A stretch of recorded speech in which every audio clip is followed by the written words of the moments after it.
Although he lost today. Not that Felix Mantilla, as if you needed to know, but there's Arancha Sanchez Vicario. Boy, what a competitor she is as you look at the U.S. Open across the street from Shea Stadium. And there is a lot of activity around Shea Stadium and the U.S. Open today. Yeah, that kind of stuff is all right, but this is the main event here. Mets fighting for a wild card spot. The umpire lineups brought to you by NAM, National Arbitration and Mediation, the most timely, cost-effective way to settle your legal disputes.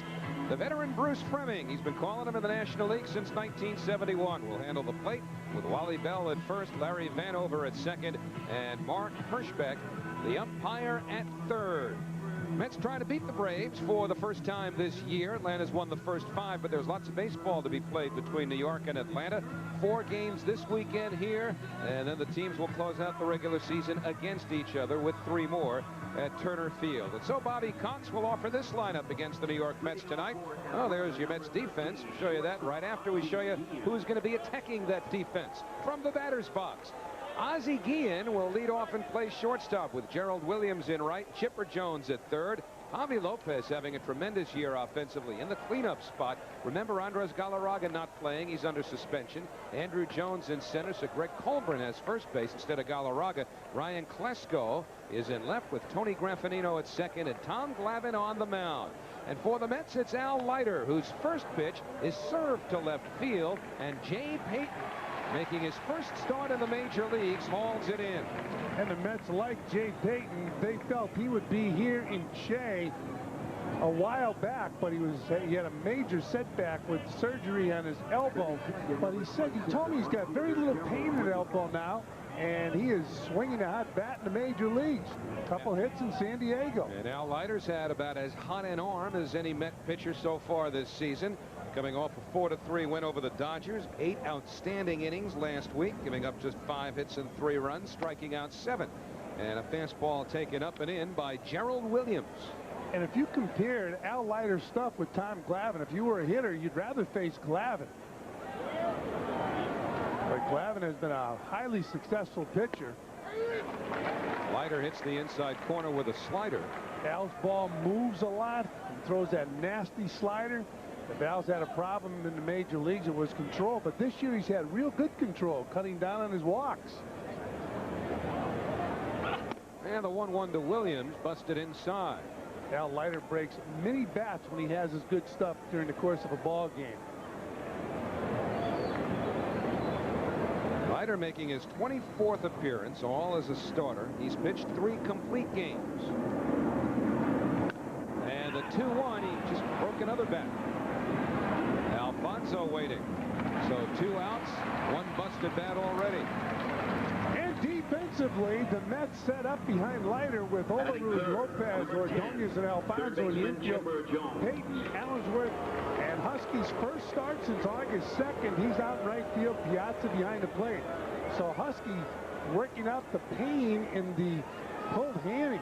Yeah, Butch didn't expect to miss as much as a month. Well, but I remember when he was upset they were going to put him on a disabled list, and Bobby Valentine said his history tells us that he doesn't recuperate quickly. 0-1 to Chipper Jones, who's had an outstanding season once again. Tied for the league lead in runs scored. Tied for 8th in the league in base hits, and he's now a 100 RBI man. Inside from Leiter to Chipper Jones, 1 ball, 1 strike. You neutralize Chipper's power against left-hand pitching. He's only hit 2 home runs against southpaws all year, 30 against right-handers. And the breaking ball, 2-1. Al Leiter, 3rd in the National League in earned run average.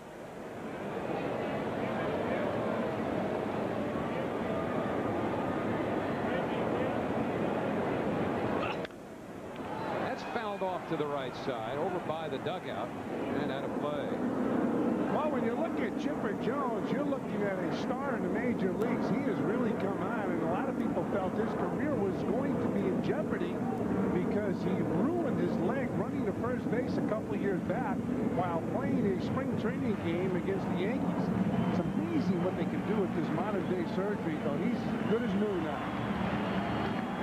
So 2-2 to Chipper. 2 out, nobody on. Leiter deals.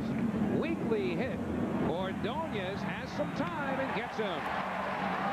So again, Leiter comes in on the hands. Ordonez quick on his feet to throw out Chipper Jones. And the Braves go in order in the first. Nothing across. Atlanta nothing. And here come the Mets.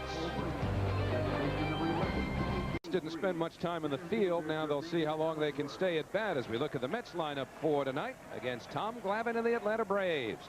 Jermaine Allensworth, who plays against Southpaws, leads off in center. Alfonso at third. Olerud at first.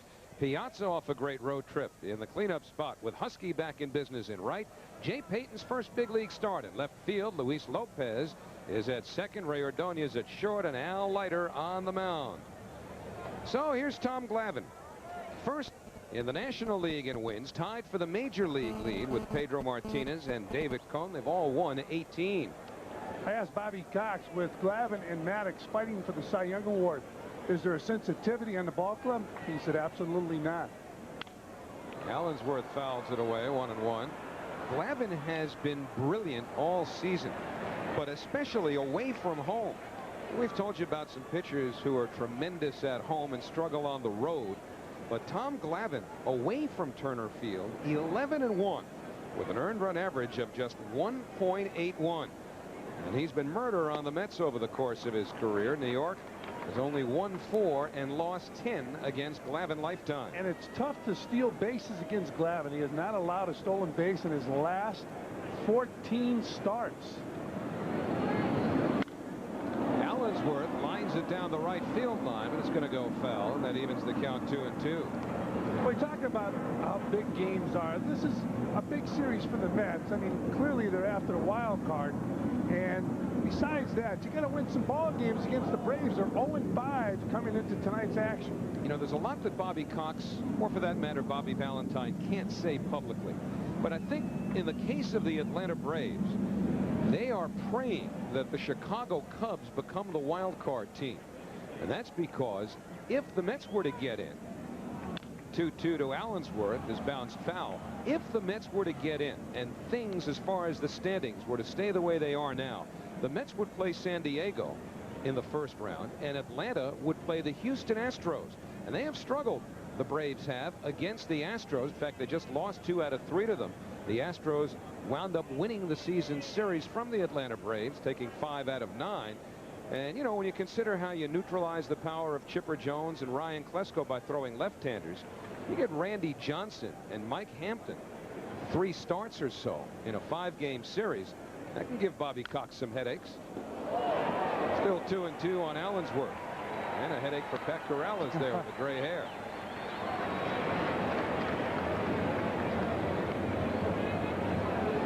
What do you think, Fran? If you're the Braves, wouldn't you rather, under these circumstances, not have to deal with the Houston Astros? Well, it's an excellent point, but if I were I knew that next word was but. If I were the Atlanta Braves, I would fear no one.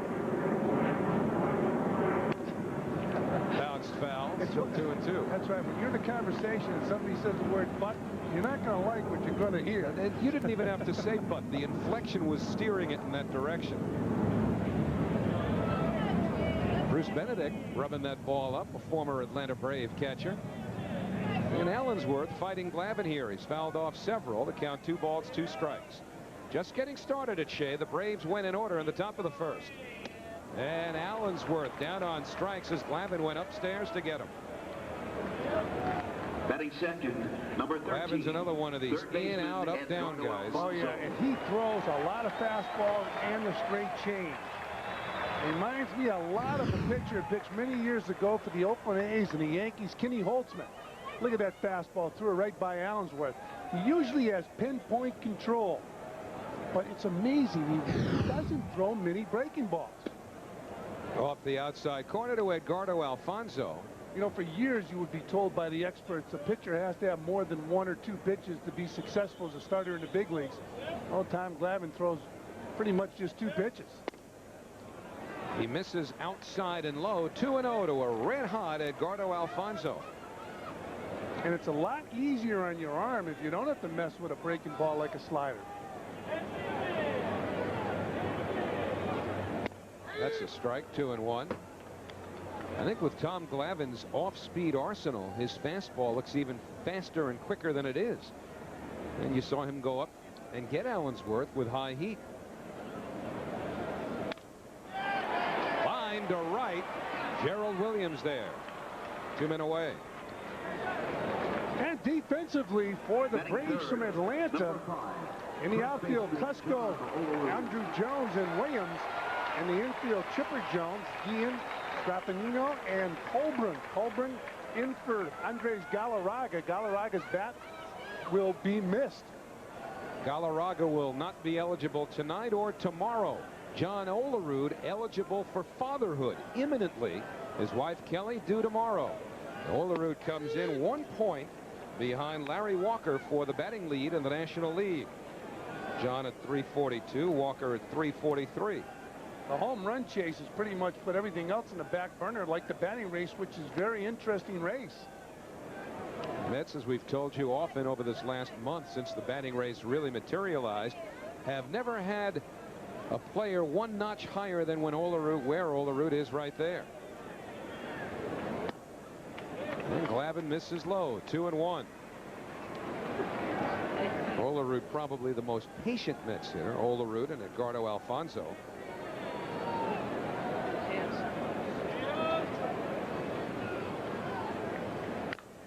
And that's bounced foul. One thing you would say about facing Tom Glavine, if you're a hitter, he's comfortable. He's going to give you a comfortable 0 for 4. I'll tell you, it must be a delight to catch this pitching staff. First off, they're successful, so you're a genius when you catch these guys. And if you don't get Glavine early, chances are you're not going to get him. Outside, 3-2, and that's almost cliche when you talk about the elite pitchers over the years. For some reason, you ever figure it out? Maddox, another one. You don't get these guys early. Chances are they're going to find their groove and you're done. So this will be a payoff pitch to Olerud. Slowly hit. Glavine gets over, takes the feed from Colburn, and just as the Braves went 1-2-3, so do the Mets in their half. So 1 in the books, first of a 4-game series at Shea. The Mets and Braves are scoreless. Second inning here at Shea Stadium. The Mets and Braves scoreless. Middle of the order for Atlanta to face Al Leiter, Javi Lopez, Andrew Jones, and Greg Colburn. And what a season Javi Lopez is having. As he takes a fastball inside. Lopez 32 home runs, 97 runs batted in. Became the second youngest Brave in franchise history to hit 25 home runs in a year. He accomplished that Wednesday night. Eddie Matthews was the fastest. 1 ball, 1 strike. In my opinion, though, it was a setback for him when he couldn't catch Greg Maddux. Although he caught him in his last outing. He has to. He's just too good a hitter with those 97 RBIs and 32 home runs. And that guy right there can pitch to anybody. Although Greg Maddux was beaten by Randy Johnson the other night. Lopez timed it perfectly.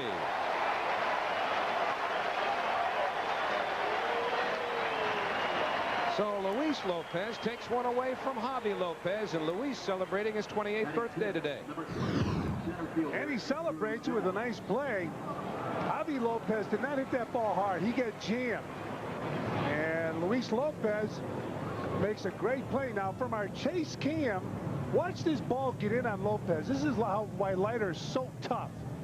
And Lopez, who's been on fire with that bat, lines softly, and Luis Lopez dove for it, made a nice play. Andrew Jones fouls the first pitch back. Jones 25 homers, 77 runs batted in. Oh, Javi Lopez talking about getting robbed. Ooh.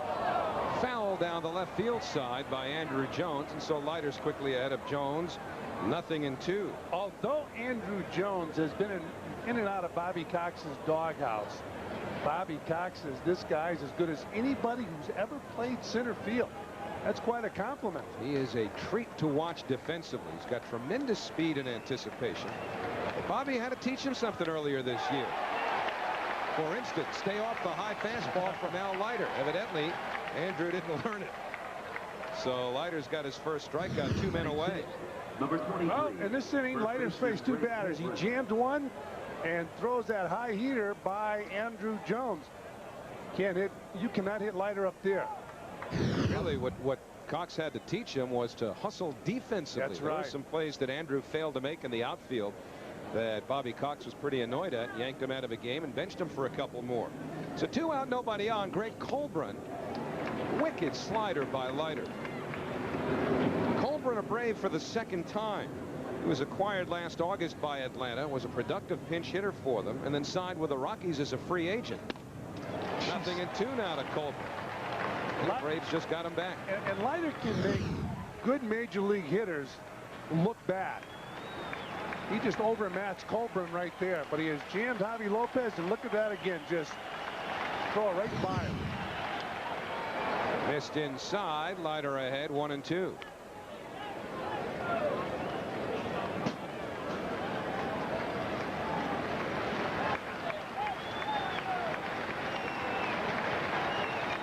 Got him. Jeez. Now Leiter strikes out a pair. Andrew Jones and then Greg Colburn. And Leiter has retired the first 6. So middle of the 2nd here at Shea. Atlanta nothing, New York nothing. New York Mets baseball is brought to you in part by the new Dodge. It's about change. And here at Shea, the crowd will continue to fill in some of those empty spaces between seats with the U.S. Open going on. But for Mike Piazza, huge ovation. It's his 30th birthday. But oh, what a road trip Mike Piazza had. Glavine starts him off outside for ball 1.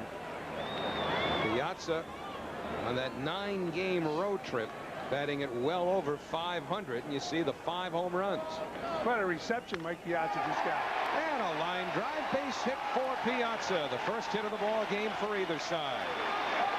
Oh, Piazza trying to carry this team on his back, with help, of course, through this wild card chase. Piazza gets a good start tonight. He had 536 on the West Coast trip, and Glavine gets the ball out over the plate. He goes with it. It's a line drive into center field. Watch Piazza head down on the ball, extension.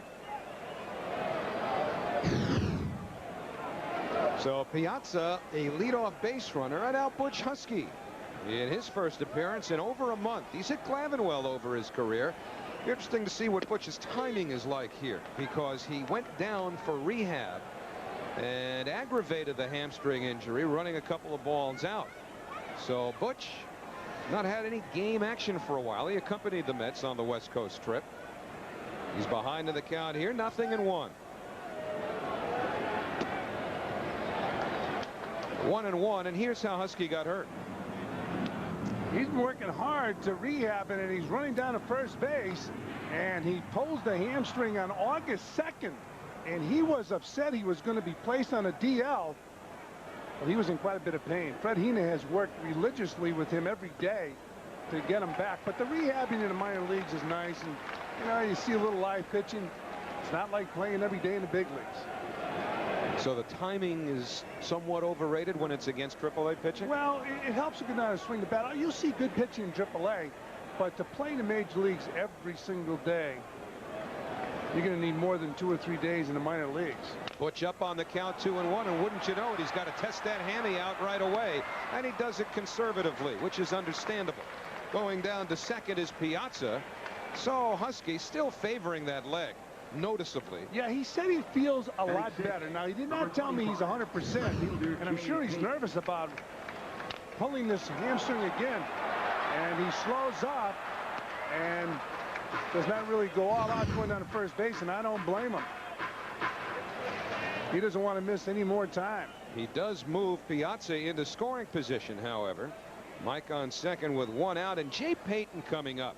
And this is a kid we may see a whole lot more of here at Shea Stadium. In fact, that was the plan. He should have been here had he been healthy at least a year ago. Hard-working kid. He was out here early again today, working out, swinging that bat, working in left field. Lopez wants it away. That's where Glavine puts it, but it's 2 balls, no strikes. He should be a good major league hitter. He's been a good hitter. Well, if you're planning on coming out to Shea this weekend, remember that the U.S. Open is also taking place here, so parking is at a premium. Make sure, if you can, to use mass transportation if at all possible. 2-0 on Peyton. They play him around to right, and he hits it the other way. Colburn takes it to the bag himself. Piazza goes to third, and now there are 2 men away. Batting seventh, number 17, second baseman Louis Lopez. So Glavine has faced one of the Mets' birthday boys already, Mike Piazza. Mike singled. And now Bobby Cox will watch Glavine go after Luis Lopez, who turns 28 today. Lopez already making a contribution with a solid defensive play to rob Javi Lopez of a base hit.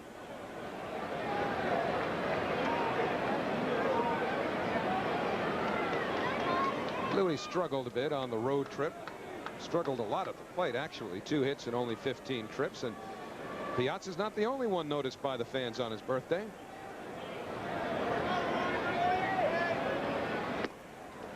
Outside, 1-0. Lopez giving Carlos Baerga the night off. That's because a left-hander is on the mound. Baerga against southpaws, hitting only .204. But a birthday knock by Lopez could put the Mets, and would put the Mets in front. To the right side, Graffinino gobbles it up. And the Mets don't score. They got the leadoff man on as Piazza singled, but Glavine threw 3 ground balls after that. So at the end of 2, Piazza and the Mets and the Braves are scoreless. We go to the 3rd inning at Shea with no score. Ryan Klesko will lead off against Al Leiter.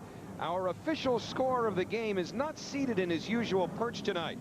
Fran and I want to wish Red Foley a speedy recovery. Red had a mild heart attack last week, so he's recovering at Columbia Presbyterian Hospital. And Red is our scorer of the game anyway, brought to you by NAM, National Arbitration and Mediation, the most timely, cost-effective way to settle your legal disputes. Yeah, we had a chance to talk to Red prior to the game tonight. He's in the hospital here in New York, and he sounds good because he was cantankerous. Well, I told him why he had it. It's because you actually agreed with one of his calls or rulings, and he couldn't believe it.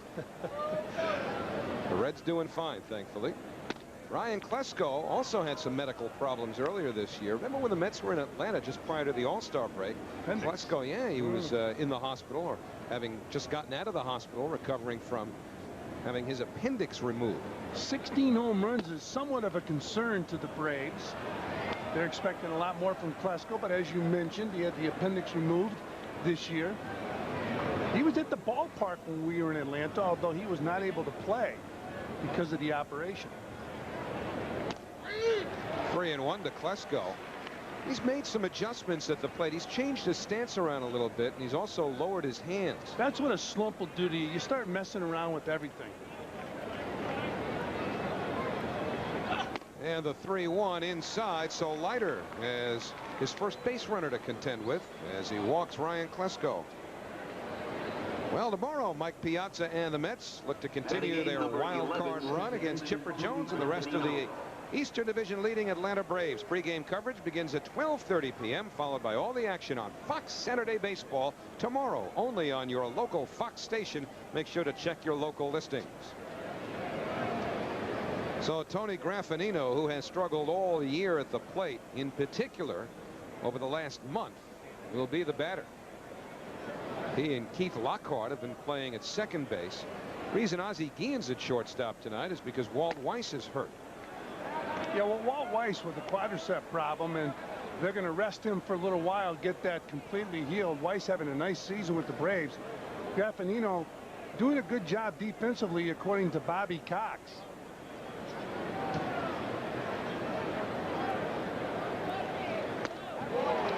Leiter has Graffinino way out in front, and it's 1-1. It was tough, I'm sure, for Bobby Cox as you look at Walt Weiss, for Bobby Cox to see Lemke move on, because he was one of his favorite players.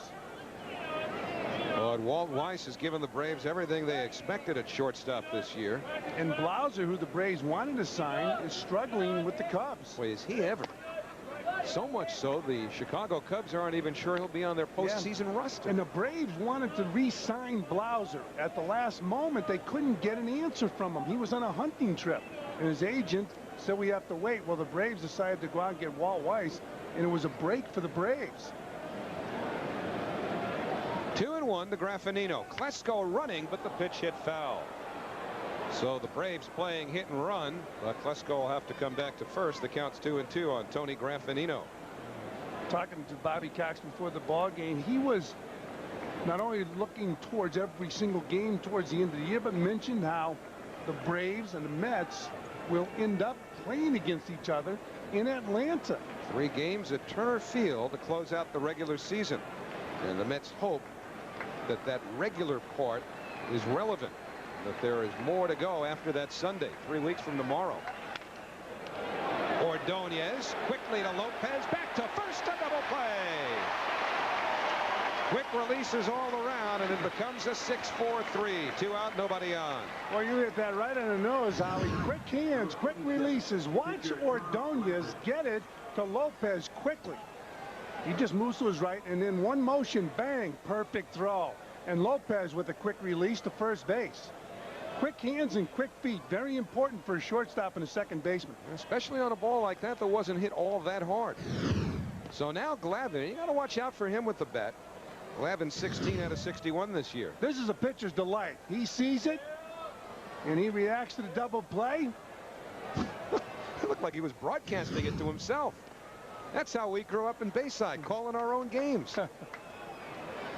2 balls, no strikes on Glavine. Al Leiter, certainly one of the more animated pitchers in the league, and Bobby Valentine was just raving about him before the game today. Well, you have to love his stuff.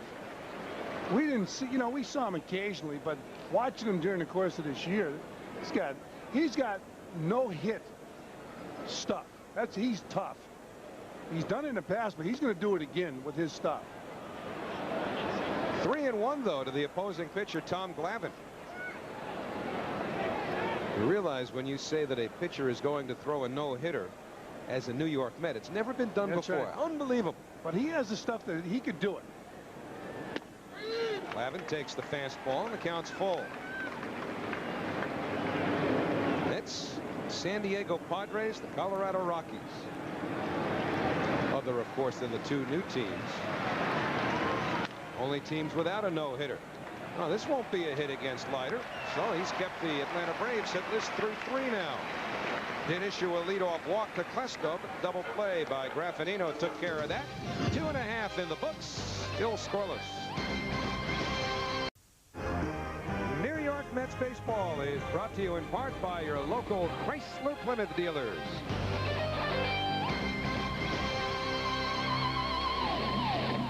Yeah, so you got your tennis across the street. Right here, the Mets and the Atlanta Braves going to the last of the 3rd inning.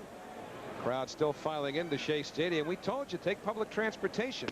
Understand there was a big traffic jam outside the ballpark, and a lot of folks who've already bought tickets missing the early part of this ball game. Well, it was rocking here around noontime with traffic. That's getting here a little early. No, that was for the U.S. Open. Now, the big thing, keep in mind, 3 more games coming up against the Braves, and seats still available. That's playing good baseball coming off the West Coast trip. Graffinino takes it off the dirt, and Ordonez retired, 1 man away. So the Mets miss Greg Maddux this weekend, but the rest of the Brave staff is no mere bag of shells. You see Kevin Millwood 14 wins, John Smoltz 13 wins, Denny Nagel with 14. Greg Maddux will not pitch. He'll pitch Wednesday against Houston. He's 17-7. And earlier today, that'd be around 2:30, Greg Maddux was walking across the field here, heading towards the dugout in the clubhouse with John Smoltz. They must have come out in the subway. Now watch this. Greg Maddux got to the mound. He stopped and he went up on the mound and took a look to make sure he'd be comfortable. And he's not even pitching in this series. John Smoltz was standing there in the grass watching him. Maddux is probably takes the most scientific approach of any pitcher in baseball, and he sure backs it up. 1-2 to Al Leiter. But I guess you're surmising that they might have taken the subway here. Can you imagine the greatest pitcher of this generation getting on the subway to go to the ballpark? And you know what? I bet you not many people recognize that. Yeah, that's where I'm going with that. I mean, Sandy Koufax never could have done that. People would have recognized him, but Maddux wears the glasses and he looks, you know, so nondescript in terms of athletic prowess. Not a big, overpowering looking guy by any stretch. And Leiter down on strikes, 2 men away. But, you know, you hit it on the nose when you think about it, Howie. Talking about Greg Maddux, he's got a chance of going down as the greatest pitcher in the history of the game. As you look at Bobby Cox, the manager, and Leo Mazzoni, the pitching coach. And Maddux is the guy, I mean, if you watched him in college ball right now, and you put the gun on him, it'd be a question of whether or not you'd sign him. Maddux is in the clubhouse now working on his next disguise to get him through the subway trip. And Tommy Glavine back to the top of the Mets batting order. Jermaine Allensworth. Allensworth struck out on high heat his first time. And 0-1 now to Jermaine. This has all the makings of pretty good pitchers, Julia. In a contrast in styles, a guy like Glavine, who, when he needs to, he can throw the ball by the hitter, but Al Leiter on the other side of the field can just dominate hitters. 1-1 now to Jermaine Allensworth. And when you think of how close the Braves came to trading Glavine away to the Boston Red Sox. Now we're going to take a look at that last pitch from Tom Glavine. And the pitch way inside on Allensworth.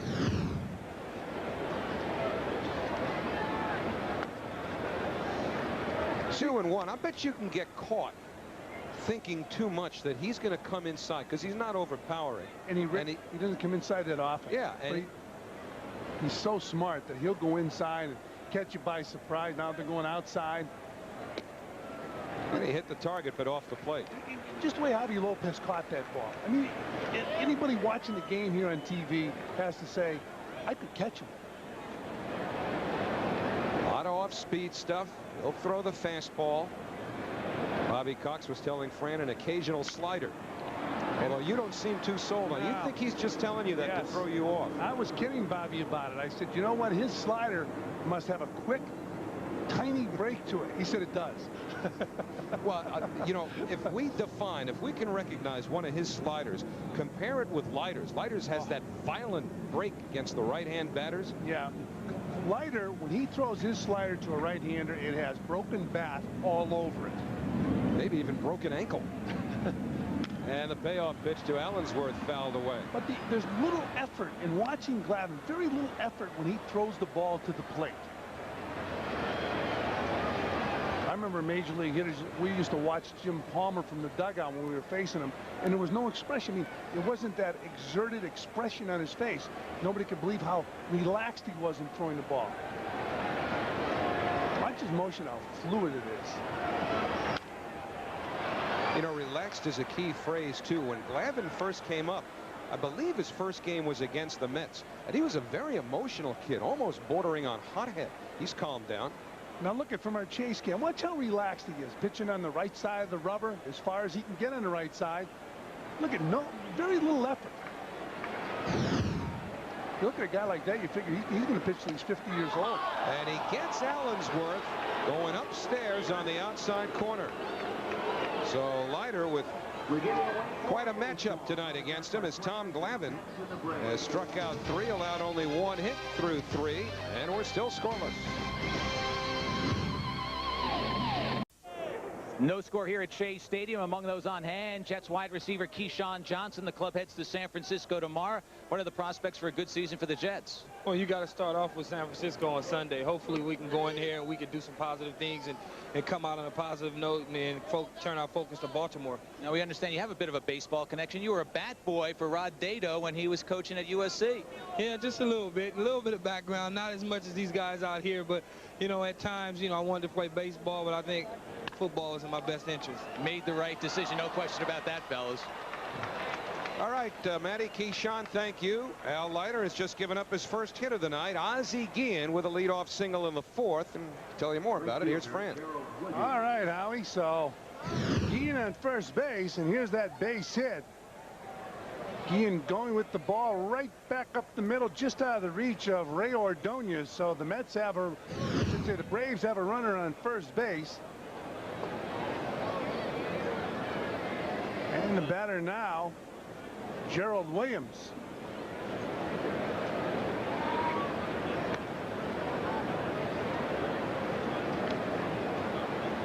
They check Guillen at first base.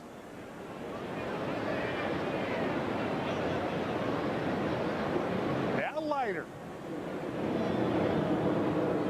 So far. He's allowed 1 hit. Tom Glavine, the same thing. Nice crowd on hand for this game. Wall is fouled back and out of play. So Gerald Williams with the bunt, attempted bunt. Looking at the crowd here at Shea Stadium. First of a 4-game series. Come on out. Mets playing some good baseball. Jay Horowitz told us plenty of seats still available. Should be a great weekend here at Shea Stadium. 4-game series. The final game on Monday, Labor Day. Down and in. Now, you just mentioned Jay's name because he was in here giving us a report on Todd Hundley tonight. Todd caught for the first time this year, caught 5 innings. Norfolk beat Richmond 4-3. Todd went 1 for 2 at the plate with a walk and a single, but the suspense has to do with his throwing. Nobody ran on him. He did not make the throw. Swung on and missed, 1 and 2. That's what you like when you're catching, when nobody tests you. I was talking to Bobby Valentine about Hundley before the game, and he said no matter what happens down in Norfolk, he doesn't think Todd's going to catch at all up here this season. Well, the Mets trying to project really in watching Todd. They hope he'll catch at least 3 games. Now look at Olerud and Guillen. It's like a dance routine. Popped up down the right field line. Husky favoring the hamstring, makes the grab. And Guillen goes back to first base. Well, you know, it's funny. Ozzie Guillen, a career American leaguer coming into this year, started the season with the Orioles. Then they waived him, and he wound up here in the National League. I don't think any American League teams use this alignment. And, of course, Guillen, now he's got to peer around Olerud here. From the looks of Guillen, he wasn't even sure that that was kosher. But turned out, of course, that it is, and he had to go back to first. So, again, now, I mean, he's awfully uneasy about this, huh? Yeah, he's talking to Wally Bell, the first base umpire, telling him, get Olerud out of my way. He's taller. You know, the thing is, when I talked to Bobby about it earlier in the year, and this is the first year he's used this alignment, he'll use it only with left-hand pitchers on the mound, or usually with left-hand pitchers on the mound. He minimized what seems to be Guillen's biggest problem here, which is peering around the base runner. And there's a drive to left field. Payton is there and makes the grab. So Chipper Jones hitting the ball hard. He's now 0 for 2. Jimmy Leland is the guy who started it here in the National League. Jay Payton, his first chance defensively, actually his second. First with a runner on base, no problem getting the ball back into the infield. But Jimmy Leland, when he was at Pittsburgh, now of course in Florida, started doing this. And what Leland told me earlier this year was that for him, he thought the biggest advantage was distracting the base runner, making him search around the first baseman. Javi Lopez gets jammed, loops it into right field. Guillen was on the move. He'll make it to third base easily. So that's the second time Javi Lopez has been jammed tonight by Al Leiter. This time Lopez wins the fight, driving Guillen to third base, and the Braves have runners on the corners with 2 out. Well, it's the first time in this whole sequence that the base runner Ozzie Guillen was in motion. And again, the ball in on the batter's hands. Javi Lopez hitting it weakly, but it drops in, and that meant that Guillen was able to go first to third. He just said, the heck with this peering stuff. I'm going to the races. And when that ball dropped in, Guillen could have skipped all the way to third. So the Braves now runners at the corners and 2 men out. Guillen's just happy to know where the third baseman is. Guillen's on third. Lopez on first. And there's that nasty slider Howie was talking about, down and in on Andrew Jones.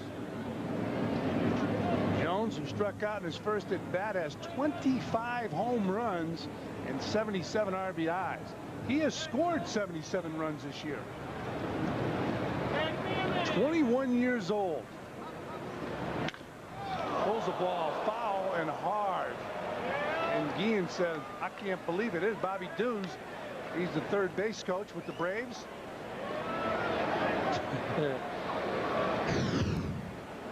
Well, A, my name is Alice. D, my name is Dews. Even had the jump rope up. That's it. Tip of the hat. He's happy he can do it. And the 1-1 pitch to Jones. Bounce to the second. Should be an easy play. Scored 4-3. And the Braves strand 2 runners here in the top of the 4th. They fail to score. We played 3.5 here at Shea. Zip, zip, Braves and Mets. New York Mets baseball is brought to you in part by Discover Card. It pays to discover. Accept it where you see the Novus sign. Well, you come out to Shea Stadium. The food is terrific. The atmosphere very good. Big crowd on hand. Braves and the Mets. Great baseball. No score. We go to the bottom of the 4th inning. This is the first of a 4-game series, so come on out tomorrow afternoon. Catch all the action. Let Ray Ordonez and Edgardo Alfonzo entertain you defensively. And offensively, Alfonzo leads it off here in the bottom of the 4th. 2 hits for the Braves, 1 for the Mets. Tom Glavine's first pitch, outside, ball 1.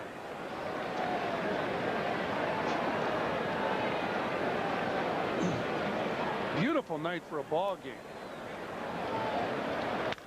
Alfonso hits a ball off the end of the bat. Klesko comes in and makes the grab. 1 down. First baseman John Olerud. Well, professional basketball returns to Madison Square Garden on Wednesday, September 9th, with the 5th annual New York All-Star Basketball Classic benefiting wheelchair charities. Teams coached by Knick legends Dave DeBusschere and Willis Reed will feature a host of NBA superstars. Tickets available at the Garden box office and through Ticketmaster at 212-307-7171. The first pitch to John Olerud is outside, 1-0. Olerud coming off a solid month in August. He had 45 hits and 20 RBIs. He takes down low. 2 balls and no strikes. Olerud batting right now .341. Rounded to short his first time up. Down low. 3-0. Well, Tom Glavine is known for his control. He's going to come on back, I think, against John Olerud. There's a strike, 3-1. Talked about Olerud's patience before. In fact, he and Alfonzo, probably the most patient hitters in the Mets lineup. It's probably negated somewhat against a guy like Glavine, who's always around the plate. They like Johnny baseball. He takes down low, ball 4. So Olerud walks. First walk issued by Glavine. Leiter has only walked 1. And here comes Piazza. Yeah, listen to this.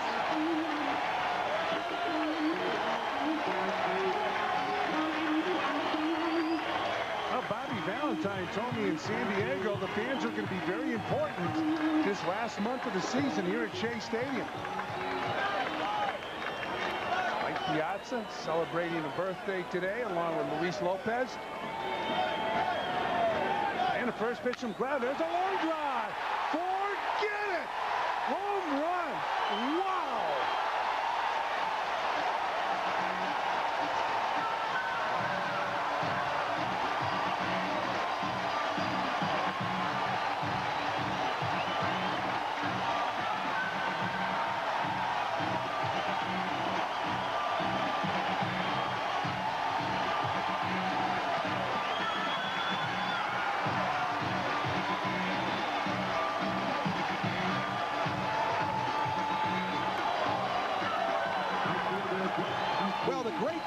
This wild card race is that all 3 teams have one elite hitter who can carry a team right through these last 3.5 weeks.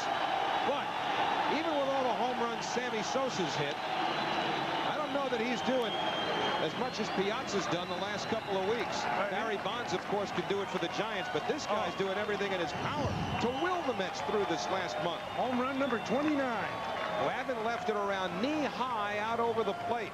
And Piazza jumped on it. And yes, everybody knew it was gone. This ball was crushed. There are 2 or 3 guys in baseball that can hit a ball like that. He's one of them. The other guy, another guy in St. Louis, and this year Sammy Sosa put Griffey in that class. Boy, he crushed that ball. Jay Payton now the batter, 1-0. He was quoted as saying one thing he loves about New York, his teammates. Ground ball is short. Guillen scored 6-3. And that'll do it for the Mets. But that guy, Mike Piazza, going long ball. Great swing. There's the score. 2-zip Mets.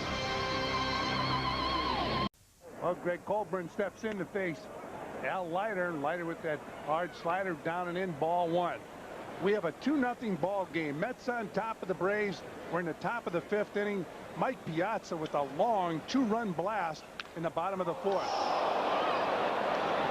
Bobby Dews is going to say, I don't want to coach third base anymore.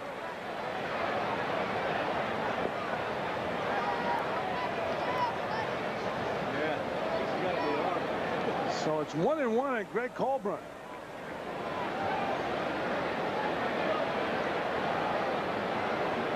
And players looking into the stands, make sure everybody's all right over there.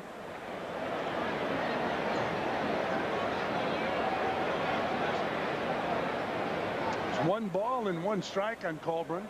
Colburn with 3 home runs this year. Down and in. 2-1. He's got his work cut out for him because he has to fill some big shoes while Andres Galarraga is suspended. Struck out his first time up. And the 2-1 pitch. Down low. 3 balls and 1 strike. Galarraga will miss not only tonight's game but tomorrow's as well. That'll be the final of the 3 games.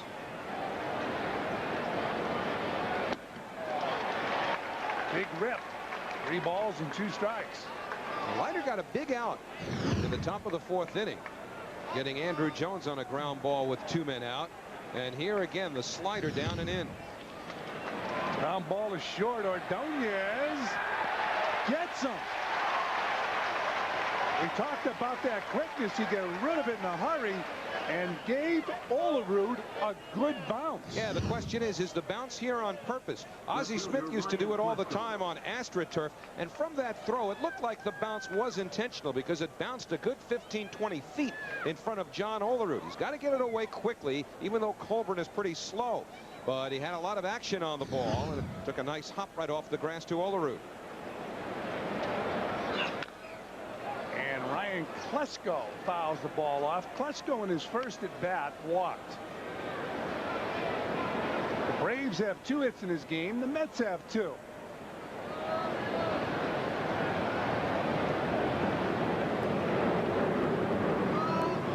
Piazza flashing signs to Leiter. And the 0-1 pitch is hit to second base. Should be an easy play. Scored 4-3. 2 down.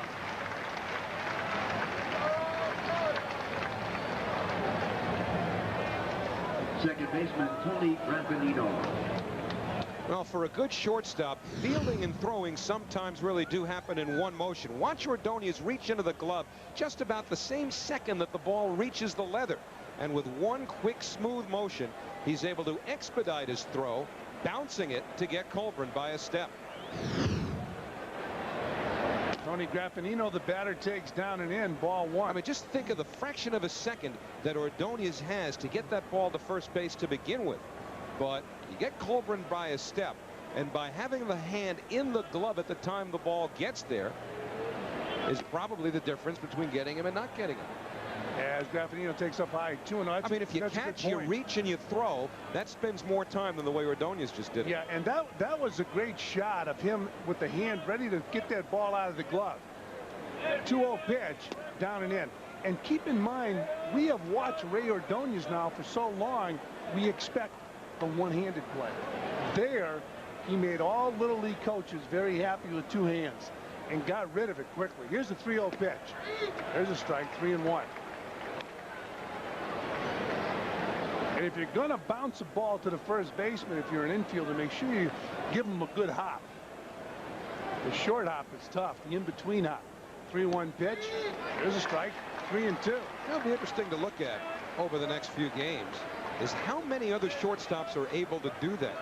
You know, you take for granted that Ordonez even makes the spectacular plays look easy. How many other shortstops are capable of doing that? And the 3-2 pitch. Ball 4. Graffinino walks on a borderline pitch. Yeah, Al Leiter's angry at himself because Graffinino's a guy you don't want to walk. He's not hitting at all. He's only 5 for his last 39.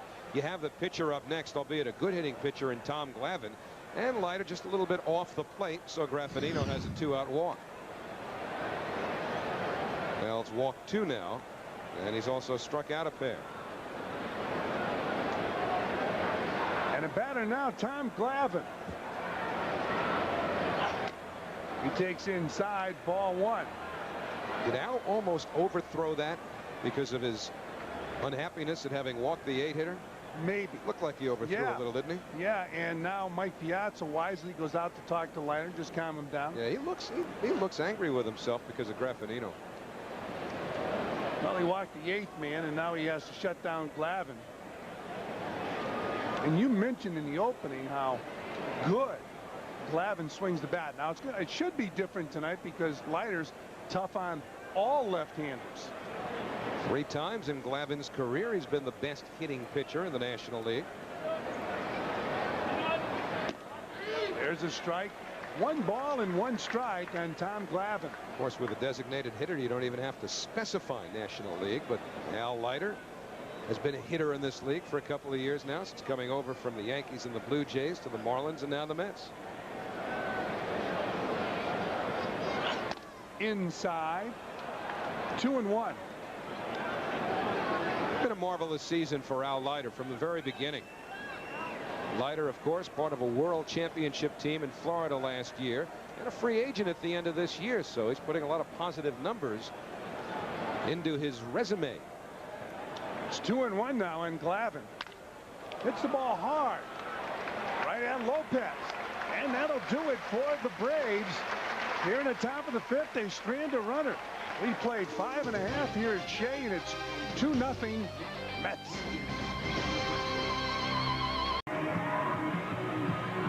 Last of the 5th inning here at Shea Stadium, the Mets with a 2-0 lead over the Atlanta Braves, and our Jeep game summary shows you a whole lot of pitching and a home run by Piazza. And by the way, Butch Husky leaving the game at the end of the 4th inning. He'd had 2 at-bats, grounding out twice, and he certainly seemed to be hobbling, in particular after his first ground ball out on a slow hit ball in the 2nd inning.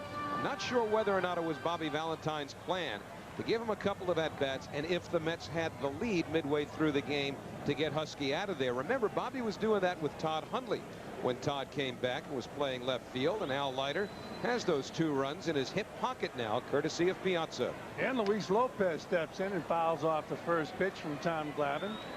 Lopez 0 for 1 in his game. He grounded to second base his first time up. He'll be followed by Ray Ordonez and then the pitcher Al Leiter.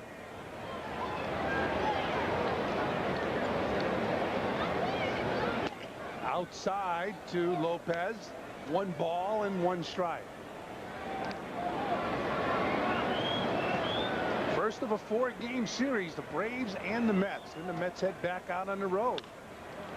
It's a fly ball, shallow center field. Jones calling for it and makes the grab. 1 down. Shortstop Ray Ordonez. So with 1 man out, the batter will be Ray Ordonez. Ordonez grounded to second base his first time up.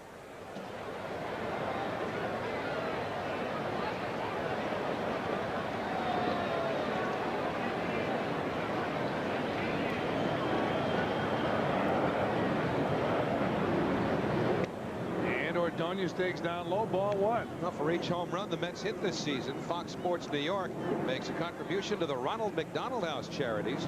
Mike Piazza's home run, the Mets 117th this season. And there's a strike. 1-1 on Ray Ordonez.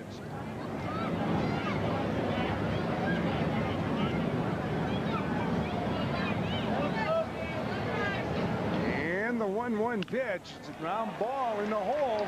Base hit. So Ordonez picks up a hit with a big turn at first base. He heads back. So the Mets have a base runner with 1 man out here in the bottom of the 5th inning. Pitcher Al Boy, from the looks of things, Ray really wanted second base. Ozzie Guillen had his back to the infield as he retrieved the ball. And, you know, Ryan Klesko does not have a great arm in left field. The ball just nudging off of Guillen's glove, which is enough to slow it down. That's what had Ordonez thinking about second base, because the ball had slowed.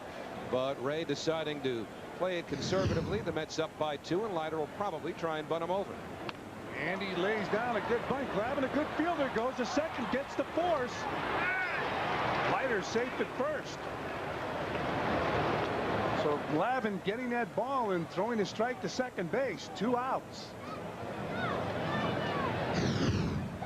Well, the only problem here is that the bunt was too hard, which gave Glavine time to get there, set, and make a strong throw to Guillen. A lot of times when a pitcher is off balance, you don't have the chance to get as much on the ball, and perhaps that would have made it a closer play. But because the ball was hit hard, it gave Glavine time to get ready, and they almost doubled Leiter up. So 2 men are out. The batter now without Leiter on first base. Jermaine Allensworth. He's 0 for 2 in his game. Struck out both times against Glavine. And Glavine misses outside. Ball 1. Allensworth, 26 years old. Started off with the Pirates. Mets got him from Kansas City after he was traded to Kansas City, as the Braves are not holding Leiter on.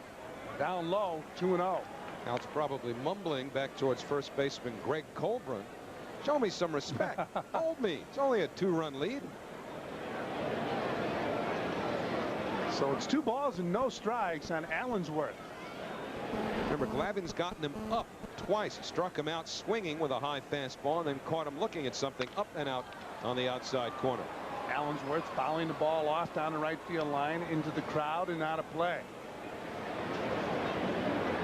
Bobby Valentine. Happy about that winning road trip on the West Coast. Historically, teams from the East struggle on that West Coast swing. They come back home to take on the Atlanta Braves, one of the best teams in baseball. The 2-1 pitch, swing on and miss, 2-2. So come on out tomorrow afternoon as the Mets take on the Braves again on Sunday and Monday here at Shea Stadium. Let's see what Glavine does here now. 2-2. We mentioned how he's struck Allensworth out up twice. Just got him on a change that was low. 2-2 pitch, misses outside. 3 balls and 2 strikes. Now you take a look, nice and easy, as Javi Lopez just sit. I'm telling you, you want to go downstairs and catch. You saw Javi Lopez frame the ball. I'll tell you what, this guy is an artist. Tom Glavine. He's having a super year, and that's one of the reasons why. Stays on the corners. We've played 5 here at Shea, and it's 2-0 New York.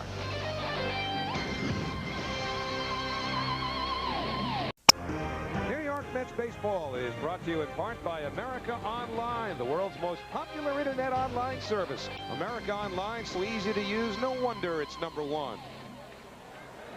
And we go to the top of the 6th inning here at Shea Stadium. Big crowd on hand. Ozzie Guillen leads it off for the Atlanta Braves. It's 2-0. The Mets on top of the Braves. And backing with the play-by-play, Howie Rowe. All right, France. While Leiter going back to the top of the Atlanta order now. Ozzie Guillen with one of the 2 hits that Al has allowed so far. Leiter has struck out a pair, getting Jones and Colburn back-to-back to end the Atlanta second. And the fastball right there. 0-1 to a guy who was one of the premier shortstops in his day with the Chicago White Sox. Ozzie Guillen had a huge injury. Yeah. I believe it was a collision with a player in the outfield. Yeah, it was Tim Raines. Guillen fouls it off, and Alfonso's got to play. It was a real setback for Guillen. Nice play for Alfonso over by the wall. But it really set back that kid's career. They had him in the top echelon of shortstops in Major League Baseball. As you look at Alfonso make that catch. So 1 up, 1 down in the Atlanta 6th. And Gerald Williams will be the batter. Gerald plays against the left-handers. Michael Tucker plays most of the time in right field against right-handers. Williams hitting .371 against left-hand pitching. 0-1 to the former Yankee. The player the Braves are concerned about as far as production right now is Michael Tucker. Tucker, who plays the outfield for the Braves, just went flat on the Braves. And Bobby Cox said he's one kid he's concerned about. Tucker hitting at .252 right now. Williams .290 coming in. And with that 0 for 2, he's down to 287.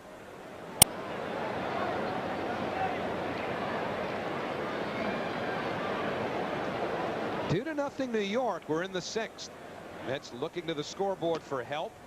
And they see that the Pittsburgh Pirates have helped. The Cubs were leading 2 to nothing in that game at Three River Stadium, but in the bottom of the 6th inning, the Pirates tied it against Mark Clark. So they're all even in the 7th. The Mets one behind the Cubs for the wild card. And that's hit well to right field. Allensworth to the warning track, and he makes the catch. That ball kept drifting, and so did Allensworth. Now Butch Husky started in right field, coming off the injury to his hamstring. It would have been a tough play for Butch, because he'd had to go all out for this ball, and you don't want him to re-injure, although he probably would have played a little bit deeper in right field. Allensworth in a shallow right field and going back the ball very well. So Allensworth's speed allowing him to play shallow enough so that he could still track that ball. And now there are 2 out in the 6th inning. Brian McRae in center field as Chipper Jones fouls it off.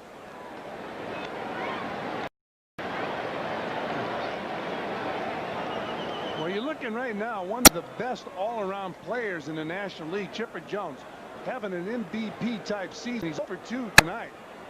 Well, he's a terrific player. And Chipper hits it deep to left field, down the line, foul ball.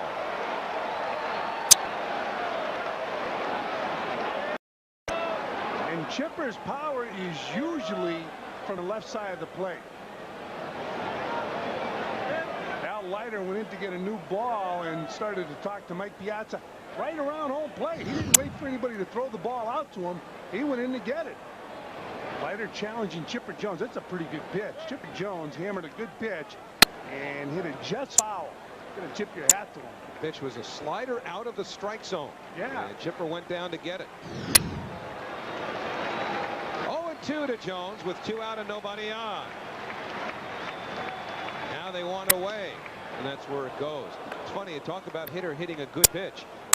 Maybe the most devastating regular season home run ever hit against New York Mets by Terry Pendleton in 1987 was hit off a pretty good pitch from Roger McDowell. That pitch was down. So good hitters can hit good pitches a long, long way. Good pitches meaning pitches that are out of the strike zone. You know, it's funny because when you're in a dugout, rarely does a hitter go into the dugout and give the pitcher credit, and rarely will a pitcher give a hitter credit. Usually it's after some block. And you say, you know, you had a pretty good pitch. Fouled away, still 1-2. I'll never forget that Terry Pendleton home run. Mets within a game and a half of the first place Cardinals, September of '87. They had a 2-run lead with 2 out, 2 strikes. McDowell threw him a sinker well below the knees, and Pendleton hit it out dead center. Jones just took one off the ankle and almost hit it out. So Leiter ahead 1-2. And Jones hops up. Luis Lopez there. Side retired. So Leiter gets him in order, although Chipper flirted with a home run. And middle of the 6th, that's Shea. Piazza's home run still.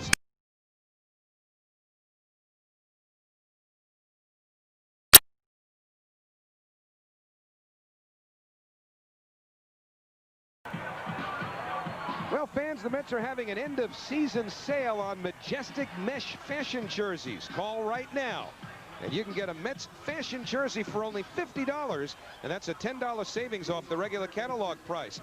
These things come in 3 great colors. You see the blue in the middle. They call it Columbia blue, the orange on the right. We've even got a red one up here.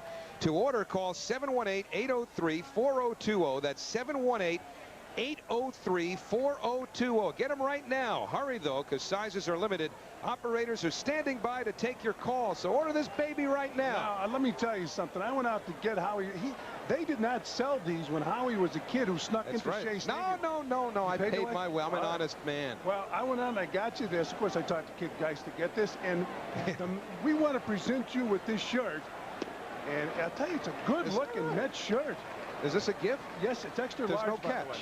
It's extra large. Kid said if it doesn't fit you, I could keep it. All right. Well, she knew she was in the right neighborhood when she gave you an extra large. Good looking shirt. So hurry up, operators standing by at 718-803-4020. 2-0 the count to Edgardo Alfonzo. Followed by John Olerud and Mike Piazza. 2 balls, 1 strike. Fran was nice enough to give me a gift of one of those Mets polo shirts early this year, which he got especially for me, and it was like an extra large. And I kept it. Which he, yeah, exactly. Just a little bit too big. That pitch a little bit outside and low. So Alfonzo ahead in the count here, 3-1. Glavine has only walked 1, but it was the hitter that preceded Mike Piazza. So plenty for Leo Mazzoni to rock about. Full count now to Alfonzo. Fonzie's hit it in the air twice tonight. And he has struggled against Tom Glavine, as have many others. Glavine, an 18-game winner, host of the National League. And the payoff pitch to Alfonzo. Popped up. Foul ball. Lopez by the dugout. Nice play, Javi Lopez. That's a very good play by Lopez. He got over to where the ball was coming down. He didn't glide over there, and he made the catch. He had a human cushion waiting for him. And also, the glove is so important for catchers. You can use it like a first baseman's mitt. The old-timers had to use 2 hands. But because of that glove, it's almost like a first baseman's glove. You can use the one hand. It has the hinge in it. Now watch Lopez. This is not an easy play. I mean, you don't want to be sliding into the dugout like Mike Piazza did a couple weeks ago. Nice play by Lopez. John Olerud fouls one off.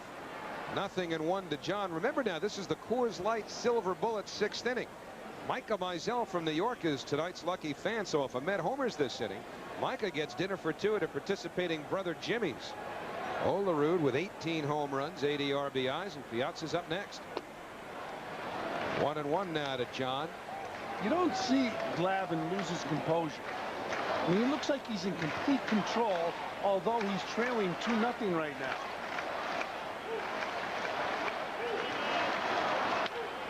Line drive, base hit for Olerud. So John's 1 for 2, and here comes Piazza. Well, Piazza's been comfortable tonight. Listen to this crowd.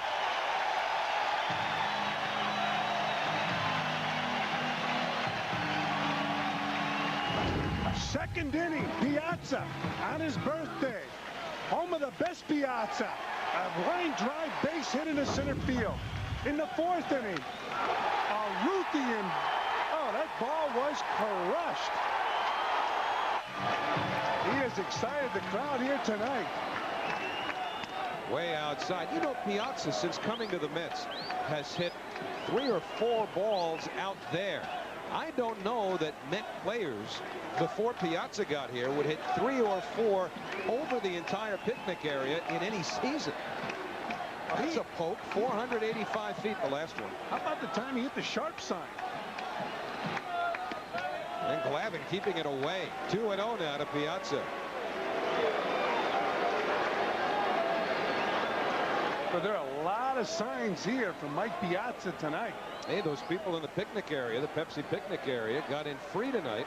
Part of the Friday night Pepsi promotion. All they needed was a Pepsi can or bottle, and then they were able to go souvenir hunting, courtesy of Piazza. This will be a 2-0. Again, Glavine going away. Crowd thinks Glavine doesn't want any part of Piazza. They may be right, even with Brian McRae on deck. That's how hot Mike's been. Mets leading 2-0. Cubs tied with the Pirates 2-2. Giants play the Dodgers later. Ball 4 in a row out of the strike zone to Piazza. He's been on all 3 times now. Second walk, Glavine's allowed. Center fielder Brian McRae. Seems like Bobby Cox and Leo Mazzoni wanted 1 or 2 of those calls. Mike's had plenty to talk about last couple of weeks. Plenty for Bobby Valentine to smile about. So here's McRae, his first plate appearance. Brian did not start the game, but Husky left after a couple of at-bats following 4 innings. So Allensworth, who was in center, went to right. McRae's in center field. 0-1 to Brian McRae. Brian swinging that bat from the left side of the plate. And Brian, a switch hitter, but against the left-hander, trying to take Glavine's changeup away from him. It's got to be uncomfortable when you play your whole career switch hitting. Then all of a sudden you say, well, I can hit this guy better just batting left-handed, and he's a left-handed thrower. Now, we've talked about Glavine doesn't throw many breaking balls. Should explain, by the way, and his breaking ball, a slider that's almost imperceptible, Fran was saying, but you talk about taking a left-hand pitcher's changeup away by batting left-handed. Generally speaking, the changeup will break down and into a left-hander, which is where left-hand hitters generally like the ball. You know, it's funny. I've heard that said that you take it away from the left-hander, but if I'm catching a left-hander and he has a good changeup, he's throwing it. Because the secret to the changeup is to get the hitter off balance. You want him way out in front. And right here, to me, it looked like a fastball right there. But if you insulting him, you're saying you couldn't tell his fastball from his changeup. It's funny because the straight changeup is so the hitter doesn't hit the ball on the fat part of the bat. You want to keep him off balance. Of course, you want to have some good movement on it. But I don't know how effective Brian would be seeing a left-hander's breaking ball because he doesn't see many as a left-handed hitter. They shade him the other way in the outfield, and McRae goes the other way with power. Klesko to the wall, and he has just enough ballpark to make the catch. So McRae hit it to the warning track. Klesko is there. Now there are 2 men away. And Brian looked comfortable batting from the left side of the plate against Tom Glavine. Hit that ball hard. He thought it had a chance, but Klesko got to the warning track and made the grab. So still 2 on, 2 men out now.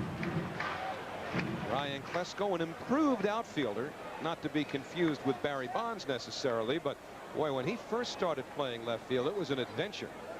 We saw it here at Shea Stadium, we did. And the Braves used to take him out late in the game, but he, as you mentioned, he's improved. So here's Jay Payton.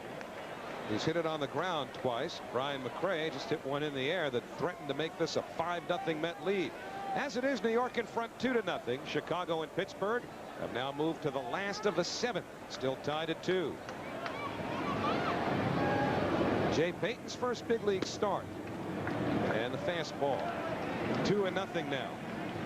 Remember, Jay has that surgically repaired elbow, and it could be that Bobby Valentine makes another defensive move after this inning. He has Lenny Harris on the bench.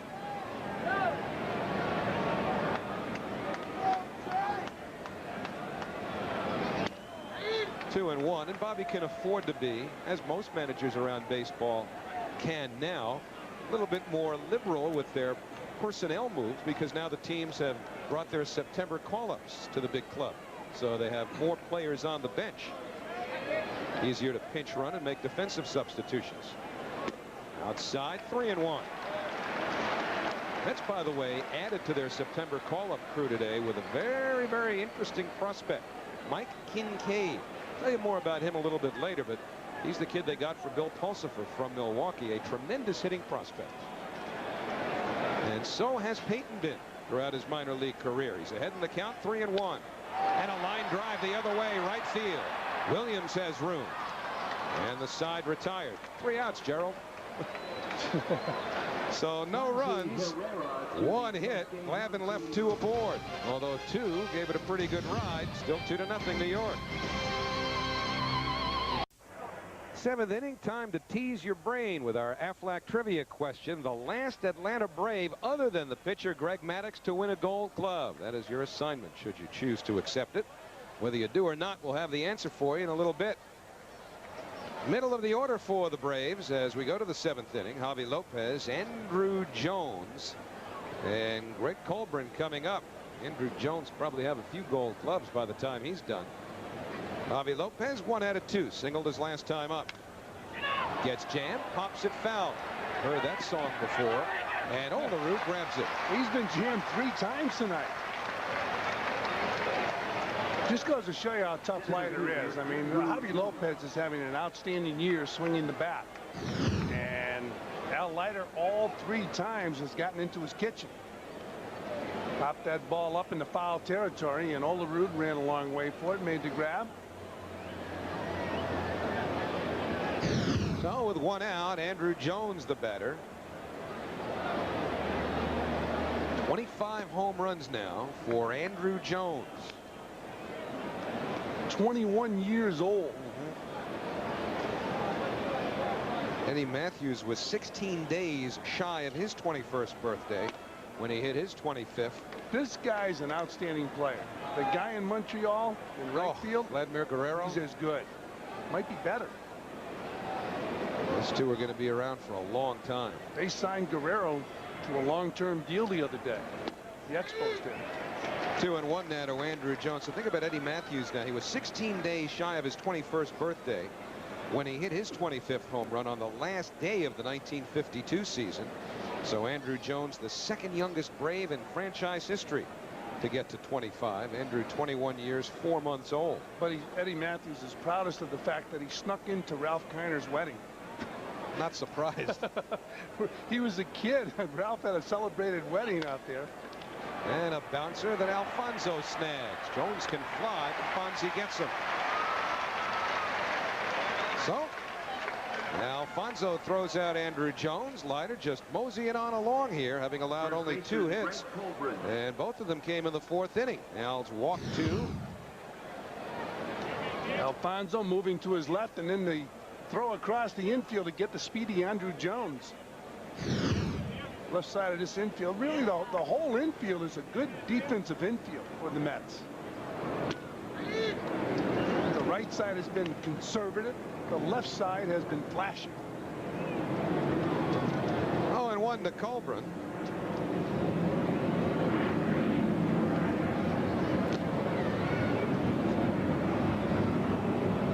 And the count even, a ball and a strike. 2-2 Chicago and Pittsburgh, now top of the 8th inning at Three Rivers.